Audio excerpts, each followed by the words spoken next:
study my speech in 3, 2, 1. I think government side of the house makes this debate very blurred at the moment that they are playing in the specific context of USA. It cannot be played into this debate because this motion doesn't specifically talking about USA only, but also Western country in general.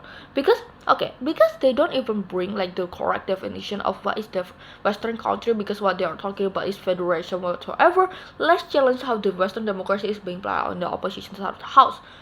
Western democracy is as simple as the democracy that happened in the West does it. All of their cases about talking about states in USA, like how the transparency whatsoever in because of the state system in the USA, cannot be played in the debate because we are talking about democracy, not governmental ruling. So I think that the case that they played about the governmental ruling and the system is not talking about the democracy itself is completely different thing to talk about, is completely different thing to debate about. So all of their cases about the justification why the Western democracy itself cannot be played in this debate. Still framing that the opposition will bring to clarify this debate. How do we glorify as the opposition side of the house? We are going to support and let the Western country to influence to glorify the democracy in other countries, for example, in developing country, in underdeveloped country, whatever, to impose the Western democracy. Two burden the opposition will bring into this debate. Firstly, how democracy that is informed by the Western brings a benefit to the Western country and also other part of the country, other part of the world. Secondly, why is it justified to intervene other country for the sake of Western democracy itself? Response will be incorporated in my argument later because they don't bring much, to be honest. For two argument I will submit as the leader of opposition. First argument, why in the fundamental level Western democracy is good, and second argument, why is it justified for Western country to influence other country, for example. First argument, that how do we imagine Western democracy under the side of opposition?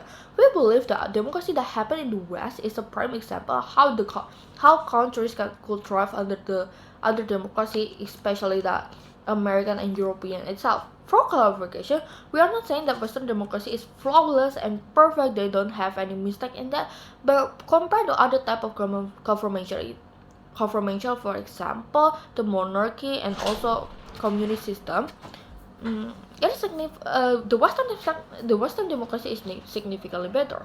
This is true in three senses. A, for the longest time we are living under monarchy. For example, common people is significantly living in a horrible life compared to the aristocrat can do anything, while the common people is being taxed to the ungodly amount. The aristocrat is just partying their way into the world, and this is the reason why the democracy happened in the first place. Secondly, the fundamental principle of democracy exists because of the suffering of common people.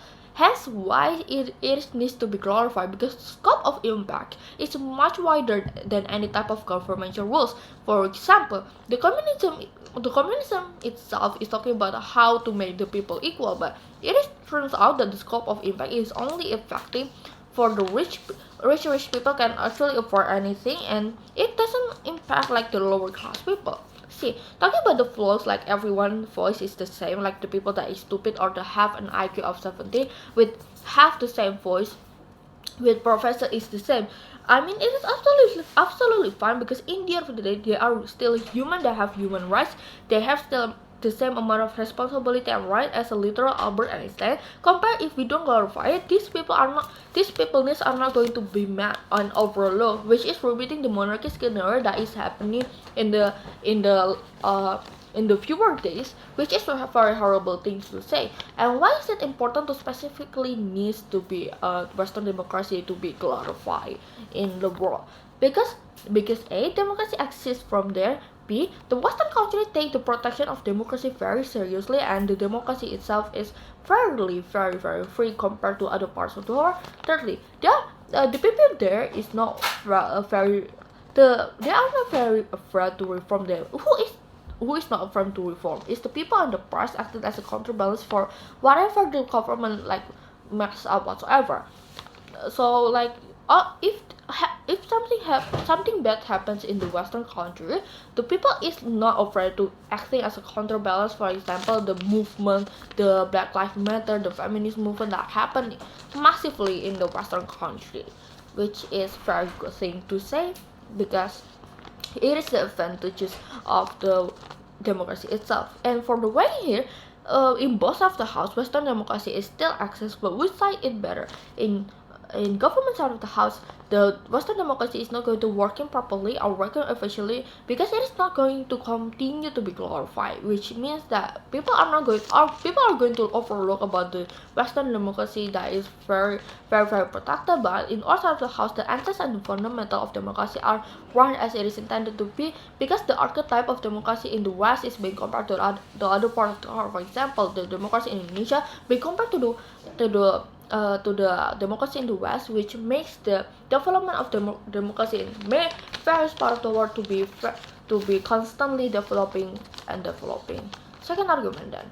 Why is it justified for the Western country to influence other countries for the sake of Western democracy? Two things here I want to say about. Maybe the opposition governments will say that many Western countries is trying to intervene your country to impose their own interests and their own beneficial whatsoever. Secondly, talking about the personal interest, of course the Western country try to impose their power and status, and the intention of their own benefit, which is inherently harmful if the government would say so. Well, let's talk about who are the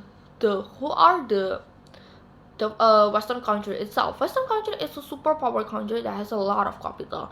Means that they will have a lot of capital and also have a lot of power. Means that they will invest a lot of money as a prerequisite to be able to intervene with your country. For example, America that already invests so many capital into Indonesia as a form of investment, which is really good for your country GDP, for example, and it is really good for the development of your country, which makes the intervention justifiable. And as a comparative here, let's talk about how Western countries are intervening your country for the sake of democracy, and also like other type of governmental ruling such as communism intervene with other country. For comparative here, let's talk about China can also invest on you, but how do they do it? It's necessarily evil by the loans and the sharp interest that they impose. For example, is Sri Lanka, in India, in Myanmar, whatsoever.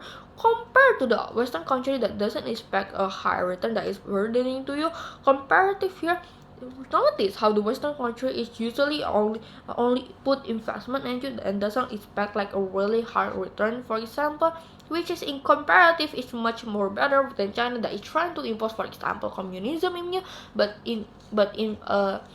expect a lot of return to begin with. In comparative, it is still justified for Western country to influence other country proud to oppose. Thank you.